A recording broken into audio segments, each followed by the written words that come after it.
Hello, this is Connie Thorpe for week 2 discussion post. So for this week, I'll be talking about a few things, talking about formative and summative assessments and giving an example of each and using a teaching situation and talking about issues that affect the reliability of classroom assessments along with the validity of assessments and some examples of bias in the and that might affect the classroom situation assessments for the situations. And the first one I'm going to start with is a formative assessments. So for formative assessments, I always think that giving an exit ticket slip at the end of the lesson is always a good way to kind of see where the students are with the lesson. And this could be pretty easy too, because then I find like a really good way to also check could be either one question or you could play Kahoot or do a Socrative activity. And these are all like really fun games. And all the students, Fresno Unified, they have laptops. So it'll be really easy for them to get onto Kahoot, and especially if the laptop are touchscreen. And it'd be easy for them to click really fast and everything. It's not who comes out top, it's how many you get right, and always emphasize that with students and have show your knowledge. So and it also lets you know which problem students were having a lot of issues with when it comes to the assessment in the Kahoot or the Socrative or anything like that. For summative assessments, um, I really would like to use like final projects and um, a paper or something like that rather than tests. I know tests are like the really big one, but for me, like a lot of times students are really good at what they do, but they're just really bad test takers.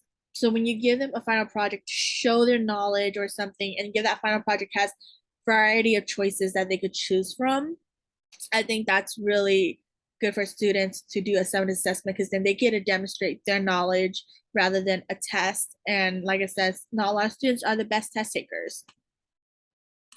And then from I haven't really used the final like project in my own teaching situation as we focus a lot on tests, but I feel like it'll be beneficial if we switch it up around because a lot of times students they just get really dragged down by it's test day. So when it's like, oh, your project's due and they get to be creative with the project, it's a lot more fun for the students and it really shows different length of creativity and how they learn things.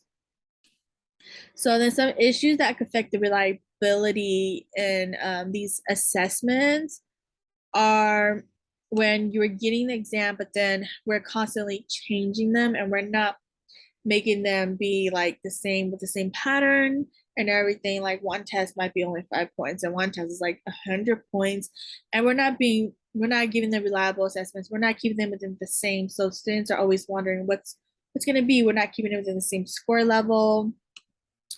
And just not that, but then at the same time, we're not giving them what's true to their lesson. So it could be talking about one thing, but their test is more in depth compared to their last test, and just not preparing the students enough for these tests. And they should be reliable and the same in generalization, what with different content, but like generally the same.